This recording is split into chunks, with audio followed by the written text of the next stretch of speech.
Oi,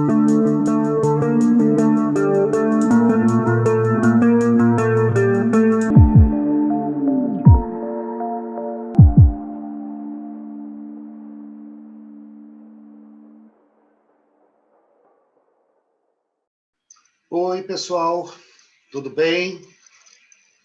Estamos aqui com o programa Ofício em Saúde Mental, um programa que pretende, como é a missão do canal Psicólogo Paulo Benzoni, trazer para vocês saúde mental. A gente discutir aqui várias questões relativas a como as pessoas lidam com a sua própria saúde mental. E para isso nós teremos vários convidados. É um programa no formato de talk show e vários convidados do meio artístico, do meio acadêmico, do meio intelectual, do meio profissional, pessoas do cotidiano que estarão aqui sempre conversando sobre como enfrentaram os seus problemas e mantiveram a sua saúde mental durante sua vida. Nesse primeiro programa, uma vez que estamos começando o programa agora em março, o mês onde tem o dia 8 de março, o Dia Internacional da Mulher, então um mês dedicado às mulheres, nós estamos aqui com a psicóloga Amanda Bragion. Tudo bem, Amanda? Tudo bem, Paulo, e você? Tudo certo. Amanda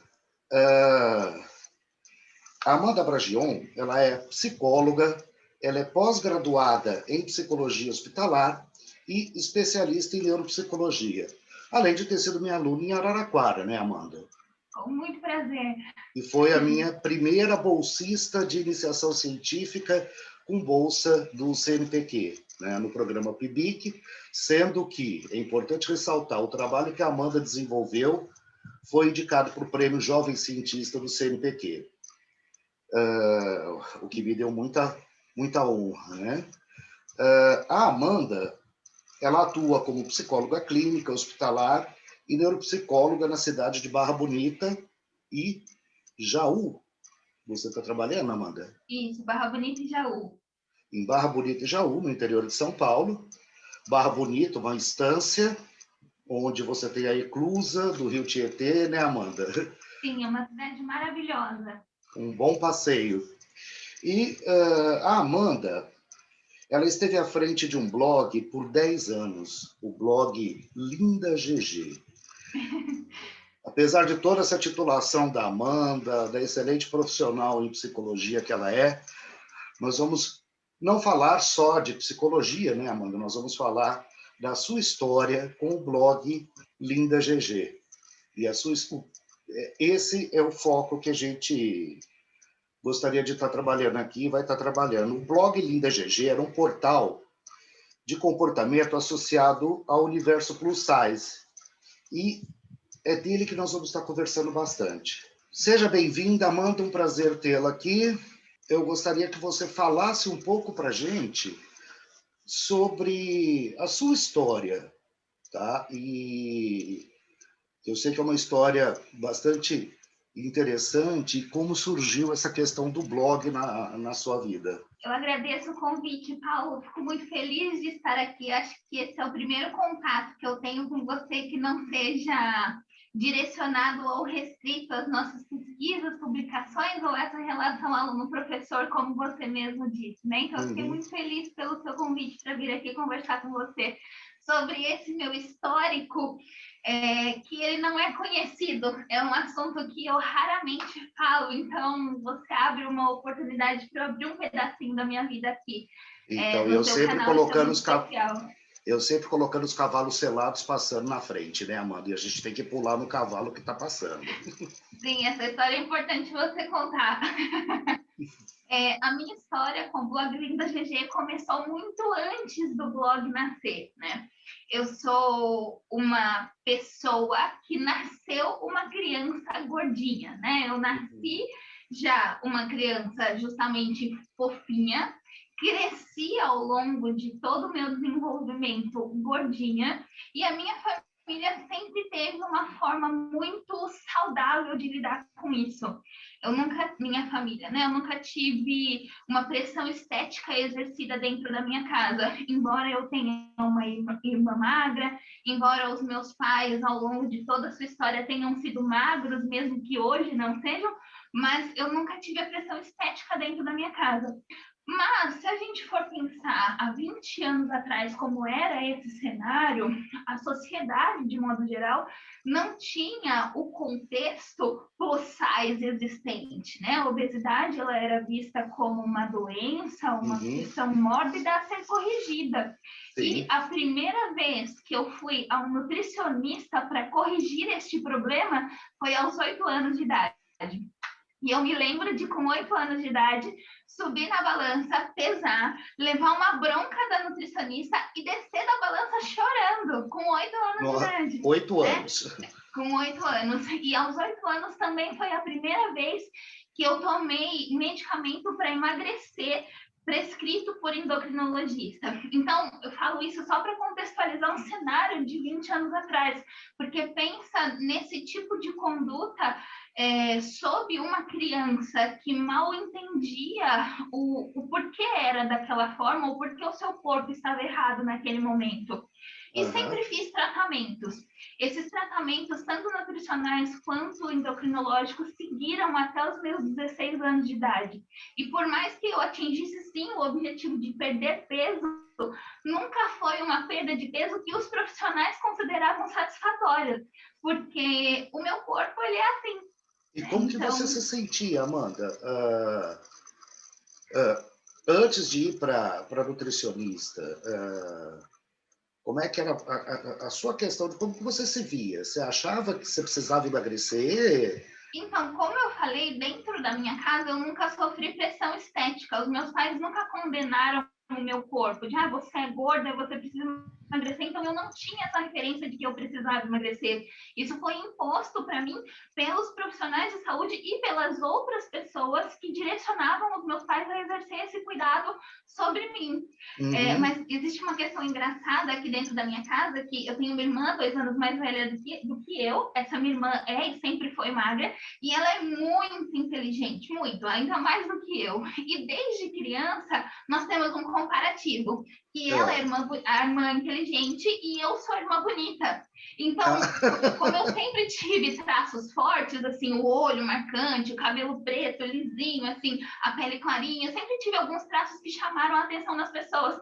Então, eu recebia esse elogio de ser a irmã bonita, então eu sempre tive convicção de que eu era bonita, mesmo com o corpo gordo que eu sempre tive. Um outro fato que eu acho que talvez tenha sido determinante para eu ter essa visão sobre mim mesma é que eu nunca sofri bullying na escola, porque eu sou muito expansiva, eu sou muito comunicativa, eu gosto muito de conversar com as pessoas, estou sempre no meio de todos os grupos, então acho que essa minha postura diante a vida, mesmo criança, nunca me permitiu ser o ataque, né? Ser o alvo do bullying na escola.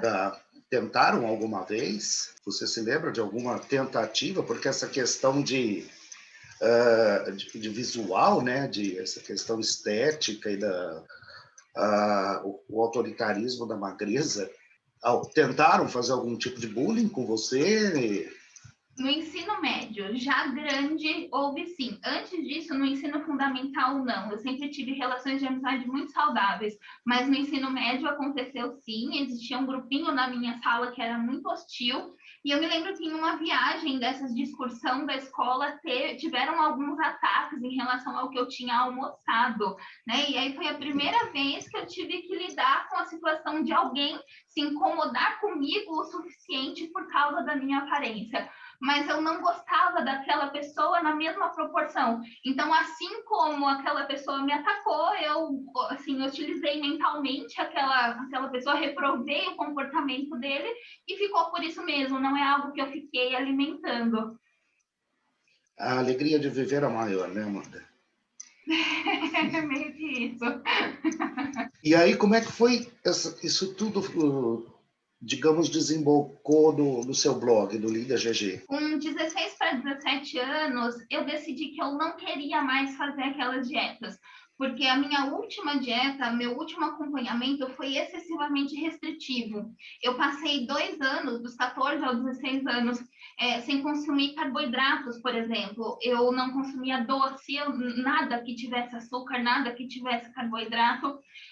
Eu evitava de ir às festas de aniversário ou de fazer as minhas próprias festas. Eu evitava qualquer contato social, porque nos eventos sociais sempre tem comida. E Uhum. como eu não podia comer, e como eu estava naquela restrição, eu evitava. E aí chegou um momento que eu me vi enfraquecida, sem energia, indisposta, evitando todo tipo de contato. Eu já estava numa situação de meio que um isolamento social por causa daquela condição alimentar, e eu falei, eu não quero mais. Com 16 para 17 anos, eu já tinha como escolher isso para mim.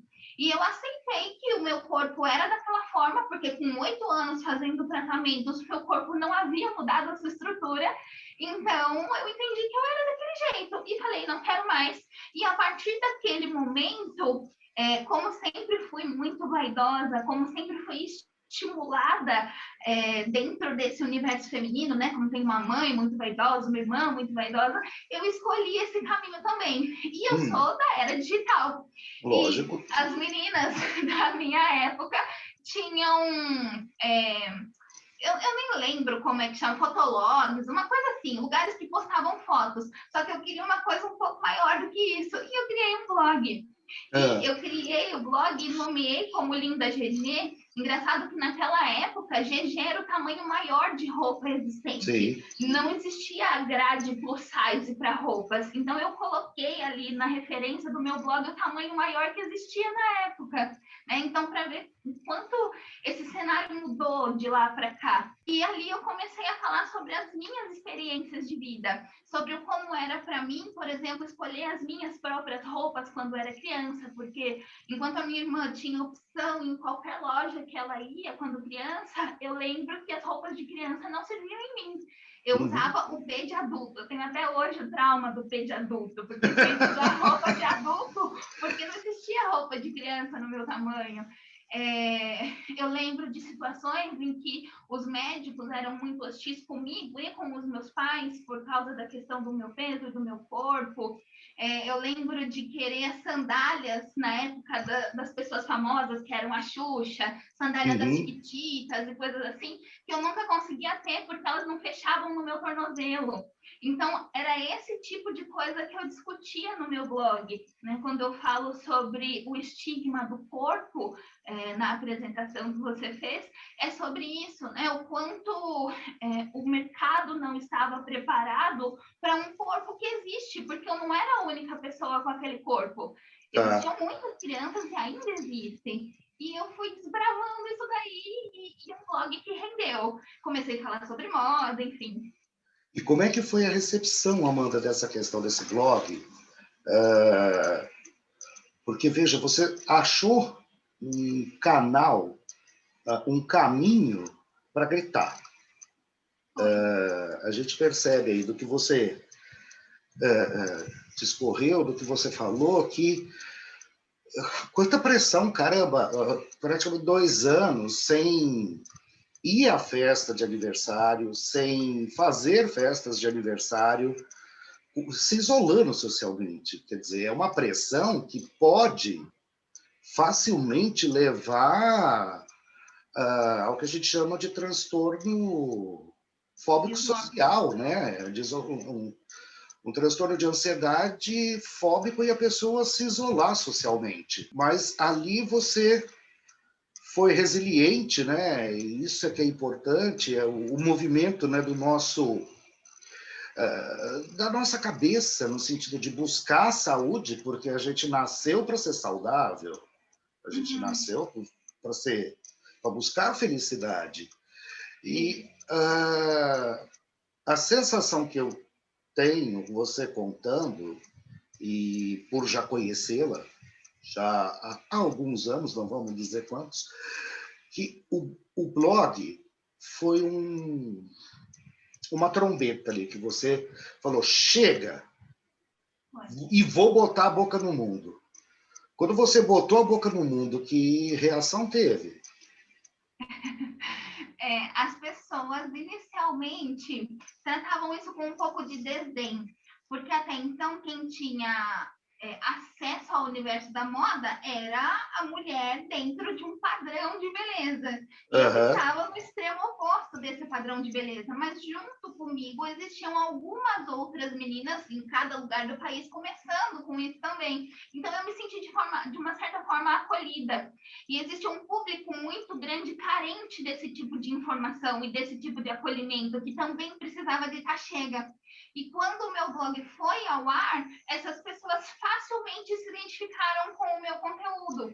Então, foi um blog que foi crescendo muito rapidamente e eu ganhei a admiração pela minha forma de me comunicar dentro do blog, que nunca foi numa postura vitimista. Poxa, o mundo não nos enxerga. Sim. Eu não tenho essa postura na vida. Eu sou uma pessoa muito do enfrentamento. Eu vou lá e falo o que preciso, o que eu sei que devo falar. Acho que isso que me fez me manter mentalmente saudável, mesmo com aquelas restrições todas que você acabou de falar, né? Que eu sempre fui fazendo, é isso que tem que fazer? Então tá bom, vou fazer isso. Né? Eu sempre lidei com uma forma muito realista com aquilo que eu estava fazendo. Eu estou fazendo porque eu quero, eu estou fazendo porque eu preciso, mas isso não é definitivo. Vamos ver se isso vai funcionar. E a hora que eu vi que aquilo não estava funcionando emocionalmente, principalmente para mim, eu falei, opa, que eu não quero mais isso. Então, foi a hora que eu abri mão de tudo que existiu naquele passado e falei, agora eu vou ser o que eu quero ser, porque eu posso, e porque eu posso escolher isso. Então, a recepção com essa postura na internet foi muito acolhedora, porque as pessoas se sentiram acolhidas. E o que surgiu daí? Eu sei que você fez alguns trabalhos, você sabe que está me ocorrendo uma coisa agora, quando você foi minha aluna, você tinha na sua turma uma modelo da agência Ford, inclusive, né? Que tinha sido da agência Ford, se não me engano.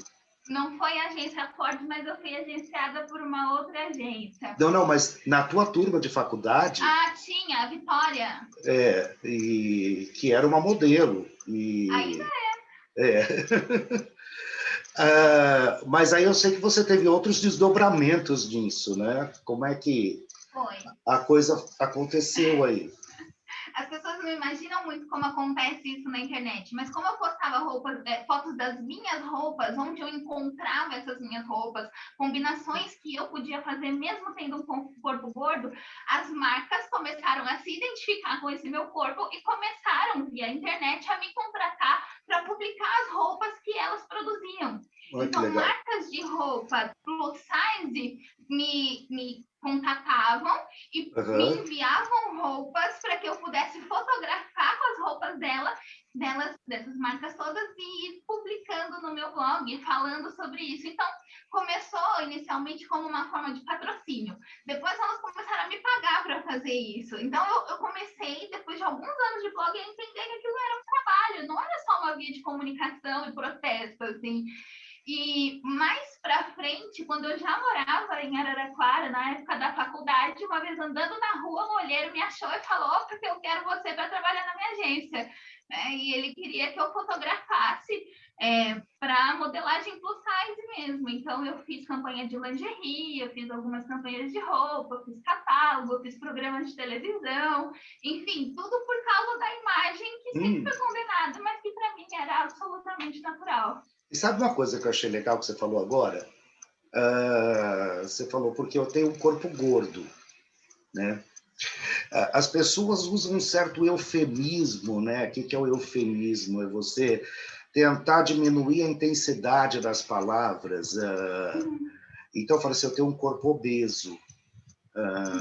Não, você falou, eu tenho um corpo gordo. O que você acha dessa questão, desse eufemismo, dessa coisa do povo, das pessoas fugirem da ideia do gordo?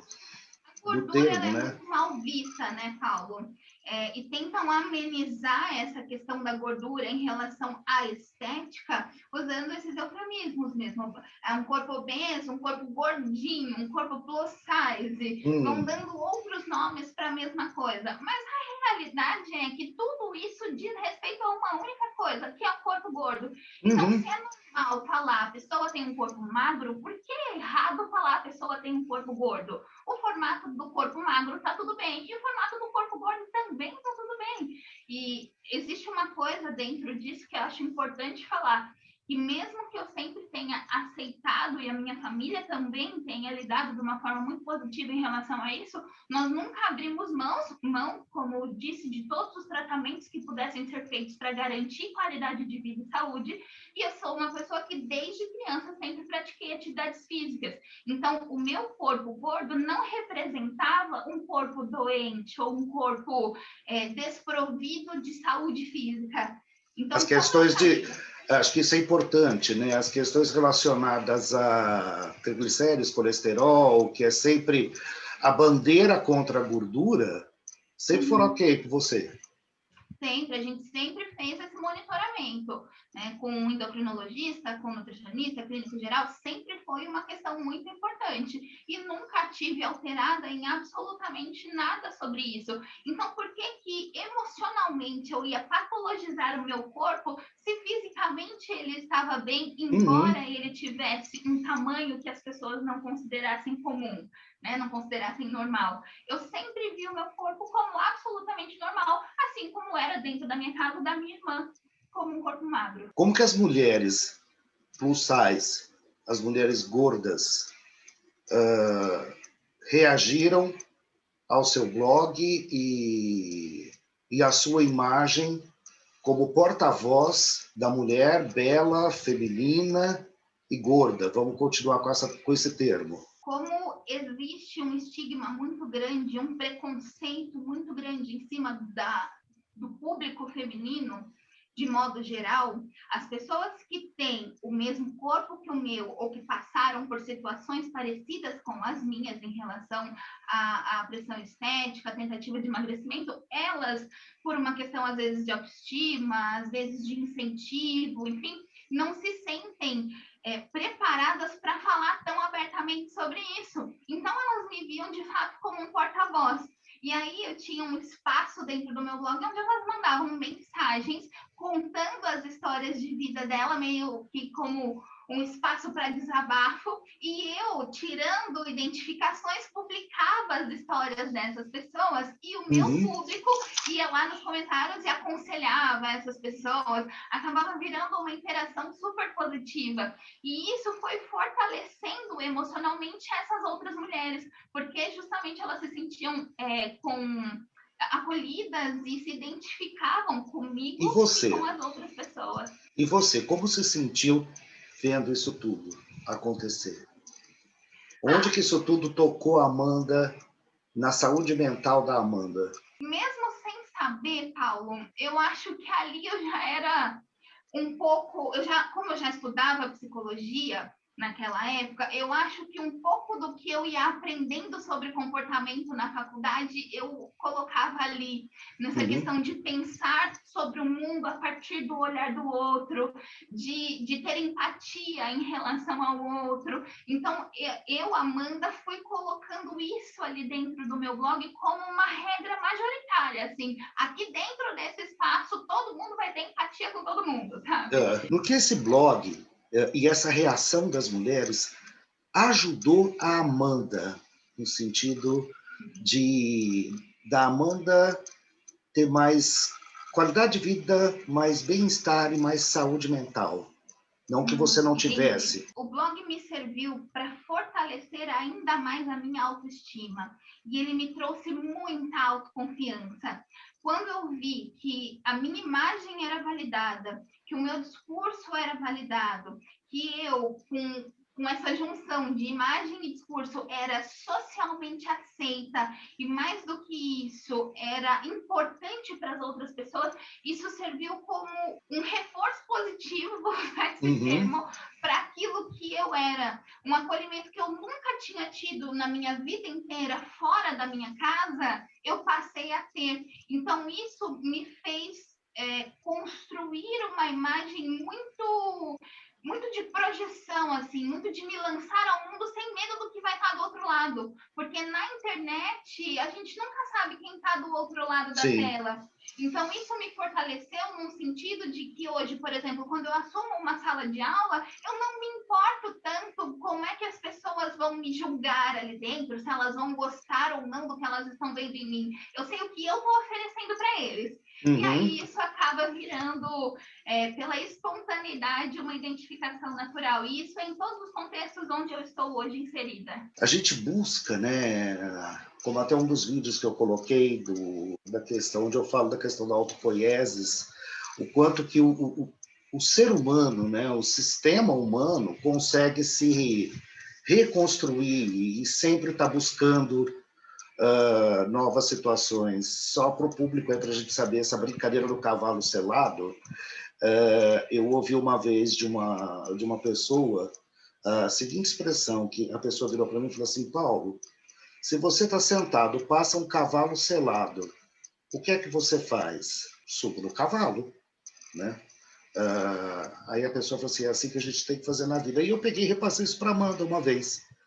Eu falei: Amanda, às vezes passa na nossa frente um cavalo selado e a gente não pode ficar olhando para o cavalo, esperando que o cavalo olhe para a gente. Não que a Amanda fosse assim, porque ela nunca foi. Olha, quer subir aqui, vamos dar uma volta? Não, se o cavalo está passando selado na sua frente e não tem ninguém em cima, suba nele e saia cavalgando. Então a gente tem muito isso, a gente vive brincando pelo Facebook, Instagram, mandando mensagem um para o outro, assim: Amanda, um cavalo selado passando, Paulo, um cavalo selado. Então a gente tem uma história já de algumas datas, né, Amanda? Sim, essa história ela é muito importante para mim. Desde que você me falou isso, foi no meio de uma bronca que você me falou isso. Eu nunca mais perdi uma oportunidade. Todas as oportunidades que me apareceram, eu entrei nela e falei: vamos ver o que acontece a partir daí. Sempre tem dado muito certo. E veja, essa transformação, né, essa busca da saúde mental, né? Você tem todo um ambiente tentando oprimir com padrões. A gente muitas vezes perde a saúde mental por causa disso, né? São muitos padrões que a gente tem que seguir, muitas formas, muitos moldes que a gente tem que se encaixar.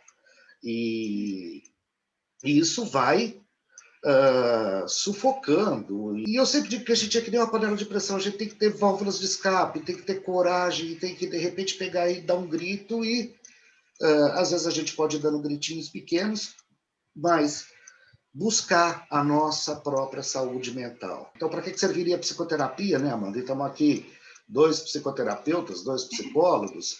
Às vezes não dá.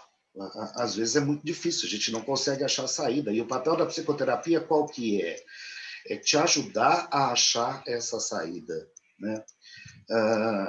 Eu sempre, em psicoterapia, fico buscando com o paciente alguma coisa que seja um caminho.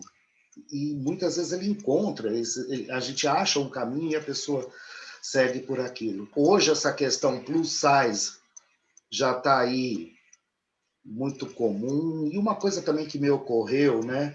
Eu gosto muito de arte, você sabe, e a arte ela representa tudo e um conceito do que é uma obra de arte, aquilo que impacta. Tem um escultor que faz várias esculturas de mulheres gordas em pose sensual. Eu não me recordo o nome desse escultor, você lembra? Uma vez eu usei esse artista em uma das minhas pesquisas, eu não estou me ocorrendo agora o nome. Ele faz esculturas assim de mulheres obesas em poses de biquíni, de maiô, assim, poses bem sensuais. É lindo o trabalho dele. E nós temos Botero, né? Sim. O clássico Botero com as gordinhas de Botero, né? E nós tem também uma bailarina no Museu de Arte de São Paulo, no MASP, que também não tem aquele corpo esguio, fino de uma bailarina, né? Uma bailarina até mais gordinha. Então a arte ela traz muito isso, né? E por outro lado a sociedade prega aquele padrão estético de beleza magra. Então eu queria saber de você, Amanda, assim, eu queria que você, nesse mês da mulher, para as mulheres que sofrem com essa questão da ditadura da magreza, do ter que ser magra, o que você diria para elas, para que haja, assim, uma busca por uma melhor saúde mental para essas mulheres em especial? Eu acho, Paulo, que qualquer coisa que a gente rejeita ou que a gente repele e que é obrigado a conviver com aquilo, nos traz muito sofrimento. A partir do momento em que isso que a gente rejeita é o nosso próprio corpo, a gente vai ter que lidar com esse sofrimento constantemente. E para que a gente deixe de rejeitar esse corpo que é socialmente, hoje, embora estejamos num cenário melhor no caso, Uhum. ainda existe um preconceito, um estigma em cima desse corpo, para que esse corpo seja melhor aceito pela própria mulher que convive com ele, é descobrir esse corpo, o segredo, sabe? É olhar para esse corpo e entender o que cada curva tem de história em si, o que cada marca tem de história em si, de que forma eu me comporto diante dessas curvas, dessas marcas, de que forma eu me comporto com as roupas que servem nesse corpo, eu estou escolhendo roupas certas para mim ou não, eu estou convivendo com pessoas que aceitam também o meu corpo ou não, de que forma eu coloco o meu corpo, coloco a minha imagem dentro de um contexto, se esse contexto todo é fortalecedor ou não. Então, Uhum. passa a ser um momento de revisão da gente mesma, assim, como eu lido comigo, como eu lido com tudo o que eu coloco dentro, em sentido de alimentação, enfim, ou de atividades físicas, como é que eu trato essa matéria, corpo, e como é que eu trato emocionalmente esse corpo. E, além disso, se as minhas bases, os meus contatos são fortalecedores ou não, porque não adianta também eu fazer um trabalho mental insistente para que eu aprenda a conviver com isso que eu sou, e eu ter uma mãe ou um pai que estigmatizam de uma forma muito negativa o corpo, se eu tenho um marido ou uma esposa que estigmatiza de uma forma muito negativa o meu corpo, se essa pressão estética vem das minhas referências, isso é muito prejudicial. Então, eu acho que a dica principal é conhecer e se reconstruir dentro disso que eu estou conhecendo. Em poucas palavras, seria aceitar o próprio corpo e encontrar a sua beleza no próprio corpo. Eu Como... inverteria essa frase, encontrar a própria beleza para aceitá-lo. Fale mais sobre isso. Encontrar a própria beleza para depois aceitá-lo. A partir do momento em que eu olho para a minha realidade e aprendo a lidar com essa realidade, como eu falei, as curvas, as marcas, a modelagem das roupas que melhor me caem bem, eu lido de uma forma um pouco menos constrangedora e incômoda com esse meu corpo. Isso favorece a aceitação. Ótimo. E aí ficam as imagens, né, das esculturas do artista que a gente estava referenciando, passando aqui. Olha quão sensual são essas mulheres, eu vou dizer gordinha, não por eufemismo, mas eu vou dizer gordinhas no sentido de carinho. Quão sensual, quão bonitas são as mulheres de Botero. E do Renascimento, né? Nós estamos esquecendo de todo o período artístico do Renascimento. Todas as modelos renascentistas eram gordinhas, eram gordas. Então, isso sempre esteve na sociedade e é preciso que se encontre. Então, o que diz Amanda aí, retomando, encontre a própria sensualidade em si mesma para depois colocar essa sensualidade nas suas curvas. É por aí, né, Amanda? Exatamente isso. Que ótimo, Amanda. Olha, foi um papo fantástico. Quero te agradecer muito. Eu queria que você falasse aí como que as pessoas, de repente, que queiram estar conversando com você ou mesmo conhecer mais o seu trabalho como psicóloga, como que elas podem estar te encontrando. Diz aí pra gente seu Instagram, contatos. Eu tenho um Instagram onde existe todo esse meu histórico na internet, que hoje em dia eu quase não utilizo. Esse Instagram leva só o meu nome, no diminutivo, que é como eu era chamada na internet na época, que é Amandinha Bragion. Então, quem tiver curiosidade por esse lado da minha vida vai encontrar num Instagram que leva esse nome. Mas quem quiser conhecer a Amanda psicóloga, Amanda Bragião, _ neuropsicóloga. Também vai ter muita coisa da nova Amanda por lá. Tá. E se alguém quiser, de repente, um contato para psicóloga, você quer colocar aqui um número, alguma coisa assim? Pode colocar o meu número, eu atendo também de forma online, assim como você. Uhum. E qual que é o seu contato, o WhatsApp, celular? DDD 14 99704 8783, ou então o meu consultório é 14 3642 4106. Tá ótimo. Amanda, foi um prazer imenso ter você aqui nesse mês da mulher, né, que eu digo. Espero que a gente possa conversar outras vezes sobre outros assuntos, inclusive que você tem muita coisa aí para estar falando para a gente. Prazer Tá foi bom? meu, Paulo. Eu agradeço muito. Como sempre, eu me diverti com isso que a gente fez aqui. Com certeza. Temos que nos divertir, né? Porque a vida é feita de saúde. Então, quando a gente não está com a saúde, a gente precisa encontrar formas de buscá-la. Refiro-me à saúde mental. E como digo sempre, há formas da gente encontrar, porém, não é problema nenhum, né, Amanda? Quando a gente não está conseguindo encontrar sozinho, a gente tem uma ajuda profissional. Muito obrigado pela presença de vocês nesse programa, o Ofício em Saúde Mental, hoje com a psicóloga Amanda Bragion, e em breve nos vemos novamente. Um grande abraço a todos. Tchau. Tchau, Amanda.